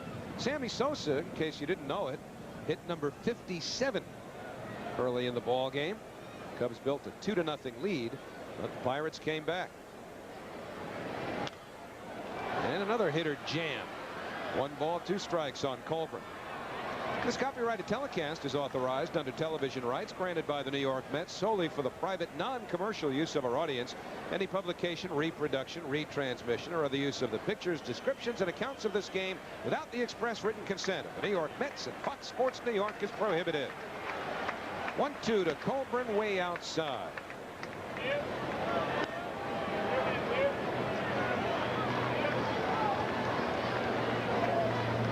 Bobby Cox has had the Braves in the postseason virtually this entire decade.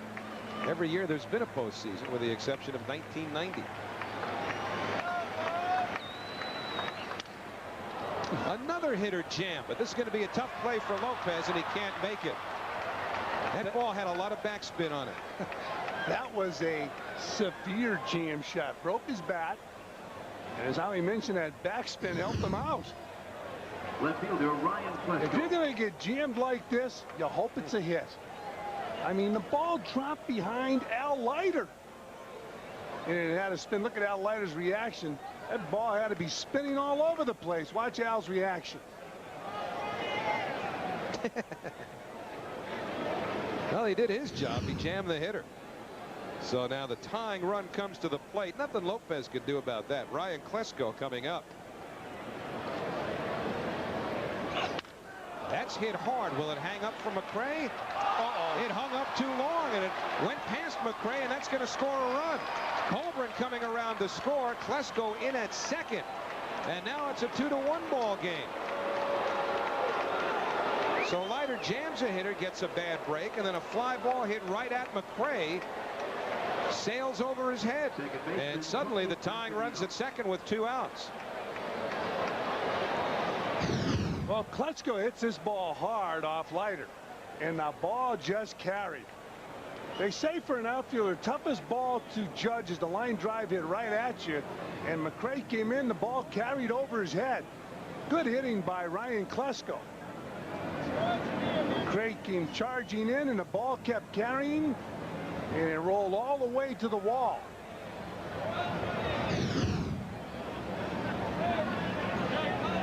So now Leiter's got to get Tony Graffinino as Klesko doubles in a run. 61st RBI of the year. 2-1 New York. Leiter walked Graffinino his last time up. For every action, there is a reaction. And we're going to see Leiter's reaction to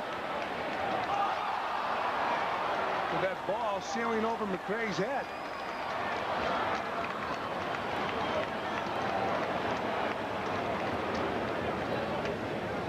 On Tony Graffinino.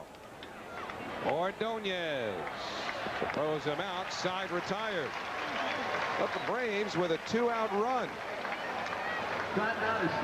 Klesko sailed it over McRae's head. Leiter gets out of further damage, and it's time to stretch here at Shea.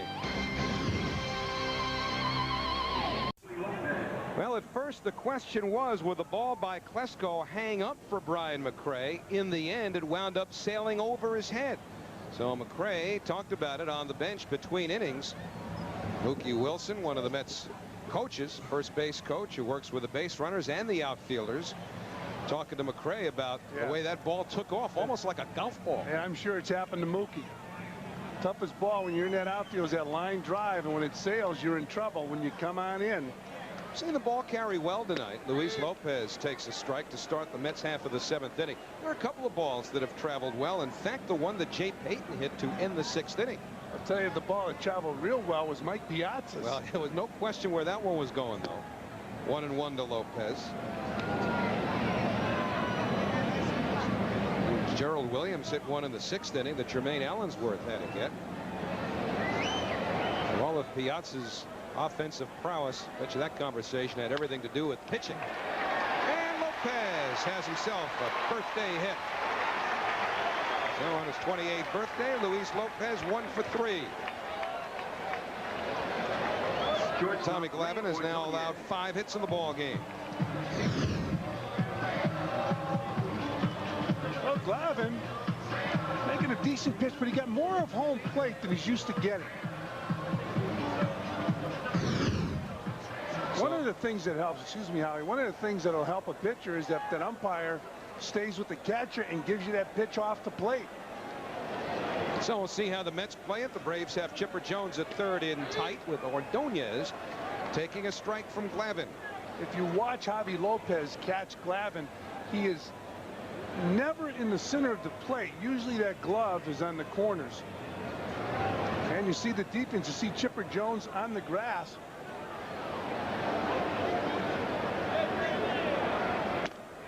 Of course, Chipper and the Atlanta Braves protecting against the possibility of a bunt and run. Certainly a hit and run is possible here. Chipper came up as a shortstop and has turned into a good defensive third baseman. Ordonez certainly won't be sacrificing. You wouldn't think anyway. Wouldn't expect a sacrifice with a pitcher up next.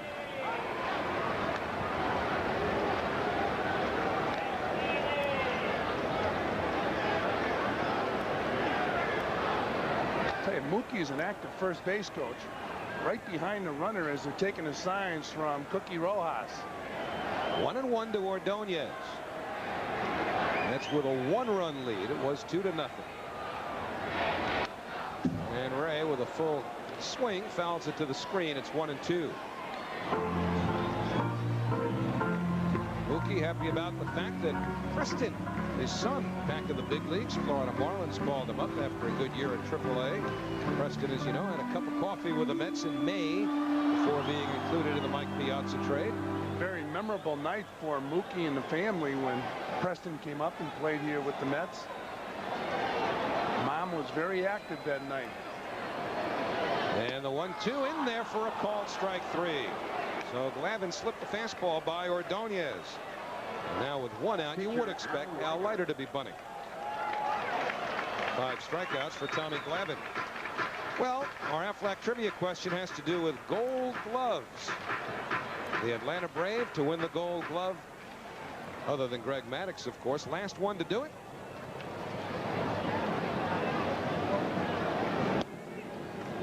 On Al Leiter. And the winner is Marquise Grissom. And then what happened? He ended up in Cleveland. And Kenny Lofton, who everybody raved about, ended up with the Braves. He's back in Cleveland. Jones going to try at second.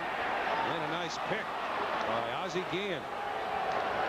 So Leiter for the second time unable to push a runner up.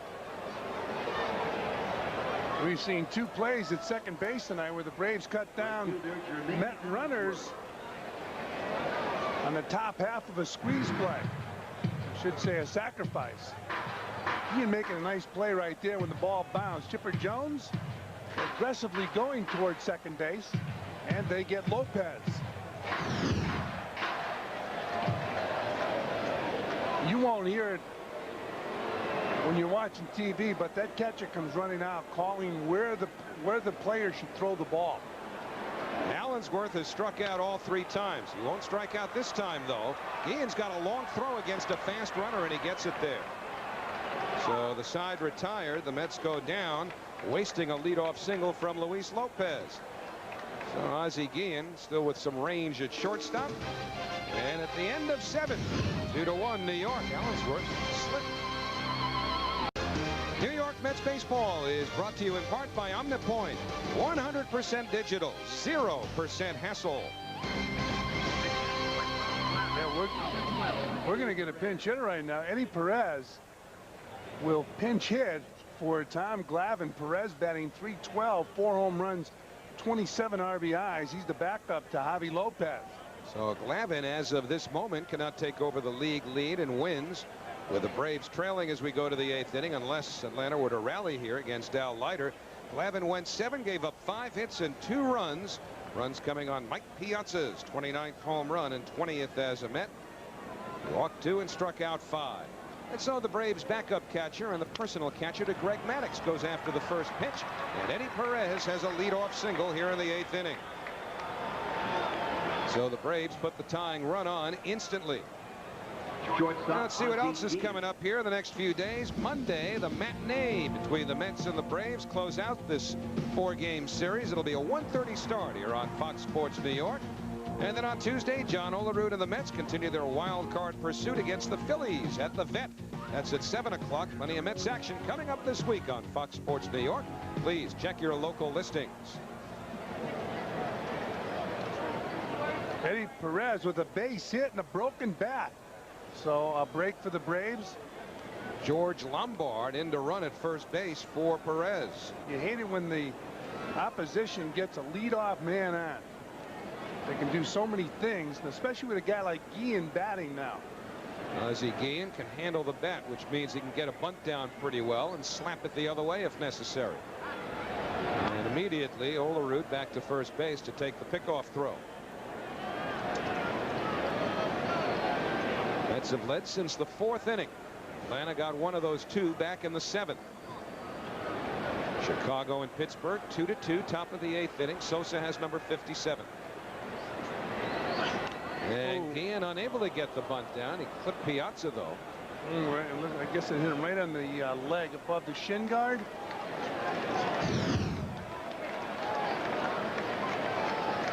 Take another look at that ball. Bunt right off. It looked like in the thigh area. No protection there. We talk about Piazza and how banged up he is. He's played 130 games. Is it safe to say, Fran, across the board, any catcher who's played that much this time of year has to be banged up? Yeah. I mean, he's not taking more of a beating than anybody else in his situation, is he? No, catchers take a beating. It's just emphasized more if you're watching Piazza because he's so valuable offensively. In other words, you don't care if the 240 hitters get knocked around. No, that's right. There's no sympathy. 1-1 on Ozzie Guillen. So Guillen checking in with Bobby Dews.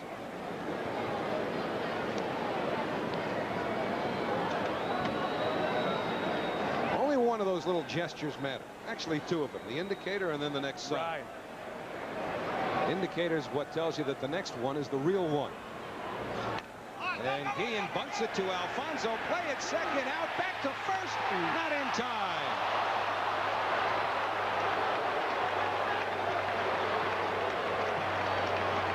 So Alfonso with a good throw to second base to get Lombard by a healthy margin. Lombard did go in hard, though. right fielder Gerald Williams. And the bunted ball. Nice play. Alfonso charging and quickly goes to second base to cut down the lead runner. And the off-balance throw by Ordonez. Guillen just beats it. Now Alfonso gets it to Ordonez. Watch that throw from second base.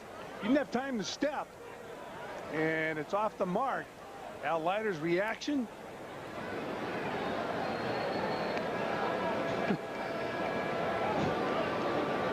It'll certainly take the one because it keeps the tying run out of scoring position. Gerald Williams coming up.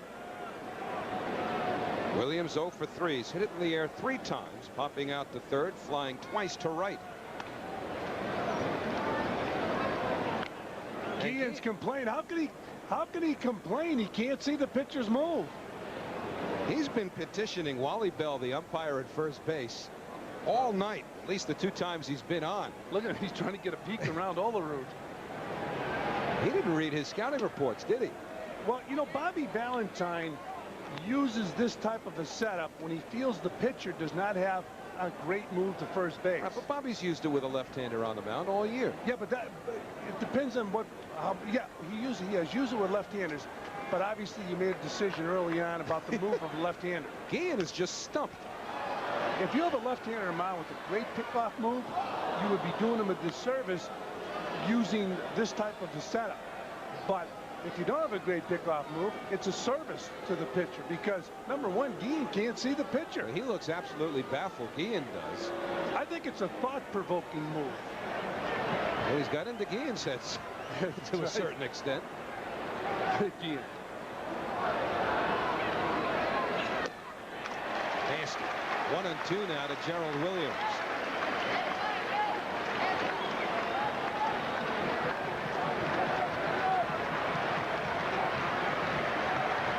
So 1 ball, 2 strikes with 1 out. Guillen was in motion once tonight.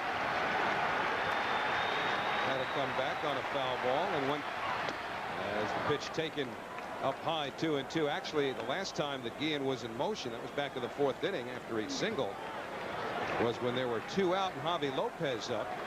And Bobby Dew showed the sign that told Guillen the hit and run was on. And the hit and run worked to perfection. This is going to be Leiter's 100th pitch. That doesn't count, though. Pitches to the plate are what they chart. This really is disconcerting to Guillen. He's not used to this move. And Bobby Dew's flashing signs. Guillen says, forget the signs. I can't see the pitcher. Pulled to Alfonso. To Lopez. To Olerud. Double play. 5-4-3. And Guillen has just about had enough. So Al Leiter throws his second double play ball of the night. No runs, 1 hit, nobody left, and one terribly frustrated Ozzie Guillen. We believe in education.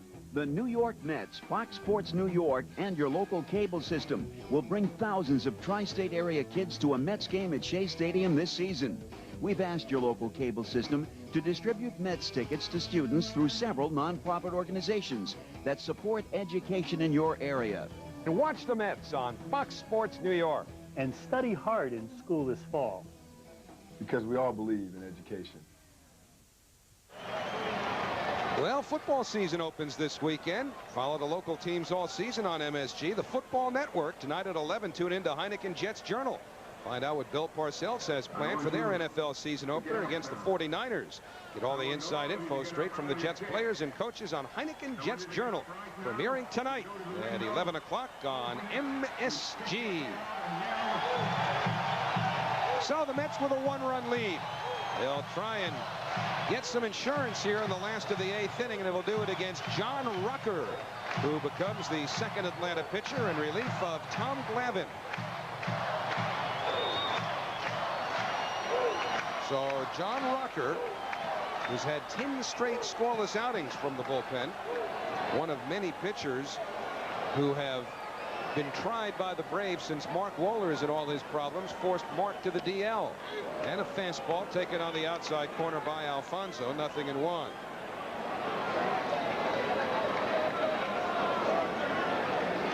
So So after a great road trip, Fonzie cooled off so far. He's behind in the count, 0-2.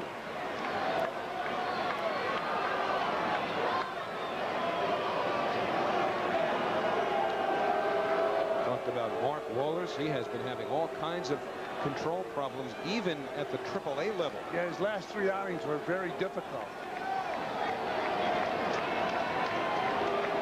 1-2. So Kerry Leitenberg has been the closer. In fact, everybody expected the Braves to go out and get an experienced closer at the trade deadline. Turned out the San Diego Padres figured, you know what? Let's claim Randy Myers, make sure that the Atlanta Braves can't get him. A couple of weeks ago, Myers went to the San Diego Padres, got a win against the Mets on the road trip. 2-2 to Alfonso. And Leitenberg had been doing just fine until the last couple of times out. So now the question is, has Leitenberg thrown too much? Because he hasn't pitched this much in his major league career. Kerry Leitenberg only a Brave for 15 games last year. 2-2 now to Alfonso. Rocker misses, so he was ahead 0-2. And that 95-mile-per-hour heater out of the strike zone runs the count full. Rocker, 24 years old, coming in October out of Statesboro, Georgia. And take a look at Rocker with that adjustment of the ball in the glove. Fouled away. Boy, it almost looks like he's pounding the ball into the glove the way you would your hand if you're an infielder or an outfielder. You don't want too much movement in the glove because of the umpires. They'll interpret it. If a runner's on base, you try to deceive the runner. Now look where he's pounding that ball in the glove. Well, he pounded that one past Alfonso. That was a good fastball. Well, he throws hard. If you were watching our ray gun numbers in that little Fox box, you notice that he's in the mid-90s. He has struck out more than a batter per inning. Look at this, the way he's pounding that ball in the glove, and then he rears back and fires a good fastball right by Alfonso. Another look from a side angle. A lot of action in the glove. Reminds you a little bit of Steve Avery facially. Yeah, a little bit. Avery never threw quite that hard. Even before his arm trouble. John Olerud 1 out of 2 with a walk. Leave the Mets this weekend. His wife Kelly's due date is tomorrow. Everybody wishing John and Kelly well on the birth of their first child in the next couple of days. Fouled away, 0-2.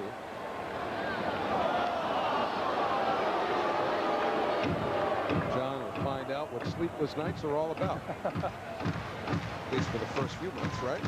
Oh. Pennant race isn't enough to keep you up at night. Those 4 a.m. feedings will do it. 0-2. And he foul tipped it into the glove of Javi Lopez. So Rocker has rocked the Mets with a couple of strikeouts. They'll have to raise the bar a little bit now because here comes Piazza. Well, Rocker has shown a real good fastball, so he'll face a good fastball hitter. And Piazza crushed the ball earlier in this ball game. A long bolt off the bat of Mike Piazza. 29th home run of the year. 1-0 to Mike, and raising the bar is not intended to take anything away from Alfonso and Olerud, who have been as solid a hitter the Mets have had all year, but this guy is just locked in right now. They're singing happy birthday to him. I've never heard that. And Piazza's got his third hit. I never heard that. I don't know if you could pick it up because it started just about when the pitch was delivered. They started singing happy birthday in unison. Wonder if they'll go back to that. He's on fire is right. 3 hits in tonight's game.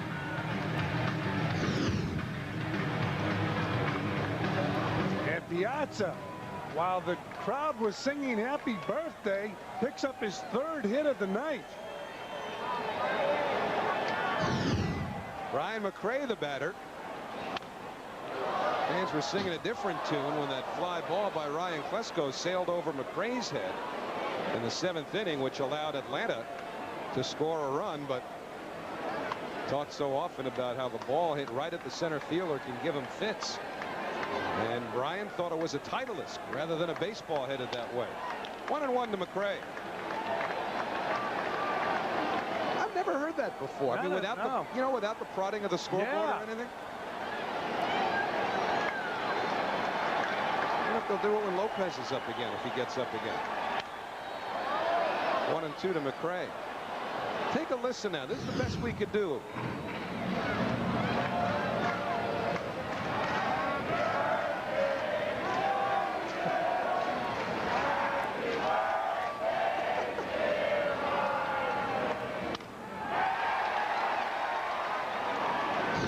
So his thank you was his third hit.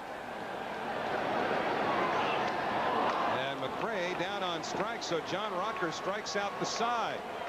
Although there was Piazza. Piazza 3 for 3. McRae 0 for 2. Now the Mets will try and hold on. We go to the 9th inning. The Cubs are tied. The Mets are in front. New York Mets baseball is brought to you in part by the Dime, the bank that's with you all the way. And all the way is exactly what Al Leiter is going to try and do against the Atlanta Braves. 9th inning, 2-1 New York. Cubs and Pirates tied 2-2 there in the top of the 9th inning. And the first pitch upstairs to Chipper Jones. Leiter will deal with Chipper, Javi Lopez, and Andrew Jones here in the 9th inning. Al, not much over the 100-pitch mark and nothing doing yet in the Mets bullpen. Fouled away, 1-1. And on a night like this, when it's warm, it would not take John Franco too long to get ready if Bobby Valentine and Bob Apodaca need him. You can feel the electricity in this ballpark tonight. I'm sure Bobby Valentine feels it. You'd like to have it end here in the 9th. Deep left field and down the line, but it's going to go foul. This is the second time Chipper Jones crushes the ball foul down the left field line. We talked about it earlier, how his power is usually from the left side of the plate. Last time it was a slider that was out of the strike zone around the ankles. That was up. Next pitch is down, and so the count's even. Add it all up, and it's 2-2 on Chipper. Leiter has 3 complete games, most of any Mets starter. Hideo Nomo also has 3, but 2 of them came with the Dodgers. Rick Reed's completed 2. Mondo Reynoso 1. Just off the plate. 3 balls, 2 strikes. Leiter wanted it.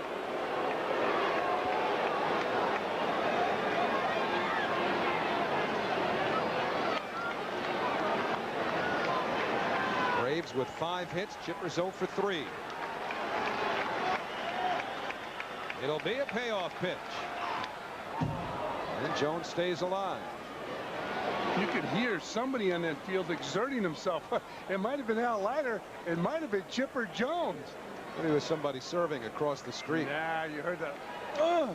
Yeah. They stopped that in tennis. It's illegal. Too much noise. And the payoff pitch. Ball 4. Leiter has walked the leadoff man. 3rd walk issued by Leiter. And the 4th time now in 9 innings that the Braves have put the leadoff man on.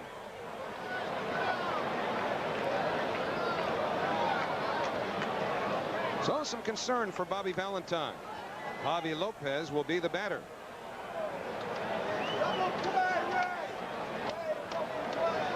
Leiter has walked 3 now. Only struck out 2.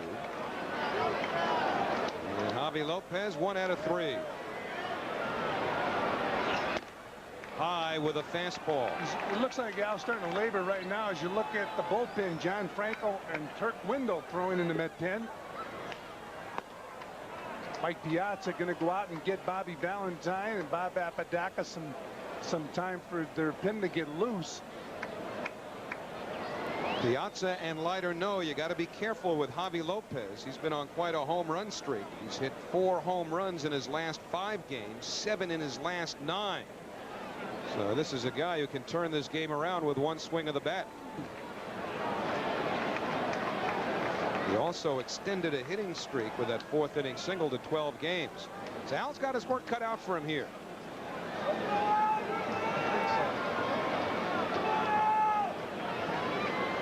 Jones, decent speed at first.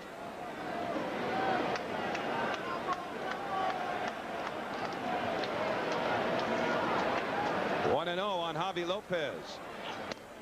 And the fastball missed. So Leiter walked the leadoff man. He's behind Lopez 2-0.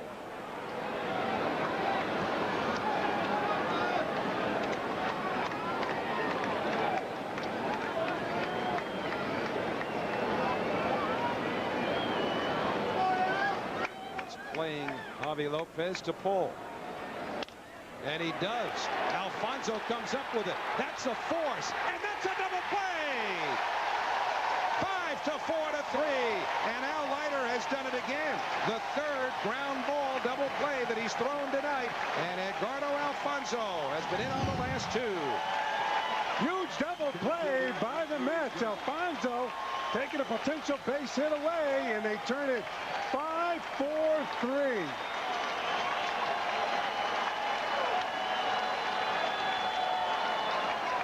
So they get Javi Lopez by a full step. Huge double play here in the 9th inning. As Howie just mentioned, Javi Lopez has been on fire with that home run ball. Mentioned that 4 times Leiter has allowed the leadoff man to reach base.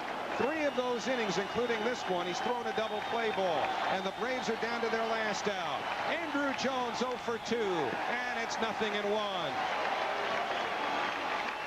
Mets are looking for some help from Three Rivers Stadium. The Cubs and Pirates are tied 2-2 in the top of the 9th inning. Mets 2, Braves 1, 2 out, 9th inning. Leiter's thrown 110 pitches. Inside, 1-1.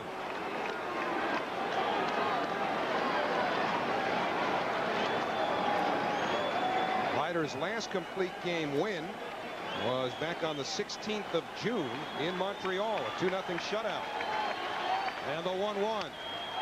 In the air, it'll stay in the yard. Peyton wants it, put it in the books. Al Leiter has beaten the Atlanta Braves. Mets 2, Atlanta 1. First victory of the year for Bobby Valentine's Mets against Atlanta.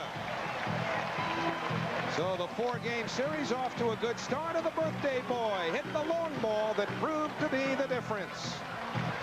Just a huge win for the Mets, and Al Leiter with a complete game, and the Mets needed it tonight. The first game against the Braves, first of a 4-game series, and it was the battery tonight, along with good defense behind Leiter, that did the job. Piazza with the long home run, Al Leiter coming on and shutting down the Braves. Al Leiter, 14 wins, 5 losses on the year. His earned run average, 3rd best in the league, will drop even lower than the 2.47 that he took to the mound to start the game. So the Mets have done their job. If they get some help from Pittsburgh, they could be tied for the wild card in a little while. Come on back. That's one of many signs that were shown at Shea tonight. The fans showing their support for Mike Piazza and the Mets, who come away with a 2-1 victory this evening over the Atlanta Braves, opening up this 4-game series in fine fashion as they pick up their first win of the season against the NL East leaders. Joining us on the post-game show, Mike Piazza, who had his 29th home run of the season. And you have been on some tear lately, something that we knew you could do from your days in LA, but it's certainly interesting to see it up close and in person. Yeah, I've really been swinging the bat well the last week, and it's basically just like a wave. I mean, you have to ride it as long as you can, and then hopefully keep getting quality pitches to hit. And you know, I got a good pitch to drive tonight, didn't miss it. Yeah, the first pitch from Glavine in the 4th inning, a 2-run shot, a monstrous shot deep into the night here at Shea. I hit that pretty well. I mean, I've just been staying on the ball well, driving it to all fields, and just hit it right on the screws. Well, this is your birthday, your 30th birthday. There were a lot of signs of fans wishing you happy birthday. Did you hear them serenade you in your last at-bat with the happy birthday? Yeah, I'd personally like to thank all the fans for all the gifts and all the cards. It's been wonderful. I really appreciate it. It's been very flattering, and I'm honored the attention they're giving me on my birthday. So I just want to keep playing well, and it's a tough series. We got a few games left with these guys, and they're definitely as good as they're playing. Is that the first time the fans ever serenaded you with happy birthday? Have you heard that for any player before? Well, actually, I heard it one time in San Francisco, but I think it was more of a mock serenade. So, I mean, it was sincere here. I mean, obviously San Francisco all years in the Dodgers, it wasn't too sincere, but that was fun. And, again, I was happy to contribute tonight. There's no question it was heartfelt from the fans this evening. This groove that you're in, as I said, first time the fans in New York have been able to see it up close on a regular basis. How does this compare to some hot streaks you've had in L.A.? This is a good one right now. I mean, it's like anything. I mean, guys have been getting on. Johnny's just been unbelievable getting on base. And, you can't drive yourself in every time up. You have to have guys out there, and guys have been getting on the base for me. So, I mean, it's definitely a team thing. I mean, you have to have guys around you swinging the bat well, so they're going to, try and pitch you tough, pitch around you. So, I mean, you have to have that. And it's good to have a quality hitter in front of you and behind you. All right, Mike, congratulations on the big night, and happy birthday. Thank you. My pleasure. Appreciate it. 3 for 3 tonight for Mike Piazza, including the home run. And you can hear the fans giving him a big cheer as he walks off into the clubhouse as the Mets come up with a 2-1 victory. Al Leiter with his 14th victory of the season, and a big win tonight for the Mets here at Shea, Howie. All right, Matty, thank you, and thanks to Mike Piazza. And the Mets might very well need this win just to stay one game behind. That's because the Chicago Cubs got a run in the top of the 9th inning and now lead Pittsburgh 3-2. But Leiter wins his 14th. Piazza hits his 29th, and the Mets beat Glavine. Only 5-10 lifetime now against Tom Glavine, but a New York Mets victory tonight, the opener of this 4-game series. 2-1 your final score. So again, the wild card standings reflect 2 games still in progress. You know about our game, of course. As of this moment, the Mets a half game behind. If they get some help from the Pirates, they can pull even. The Giants and Dodgers are just getting started, and we're told that the Cubs have added 2 more at Three Rivers, so it is Chicago 5 and Pittsburgh 2, with the Cubs still batting in the top half of the 9th inning. Well, our Coors Light play of the day. What do they call when a song comes out of the jukebox? That's a play, right? So we're going to do something a little different for our Coors Light play of the day.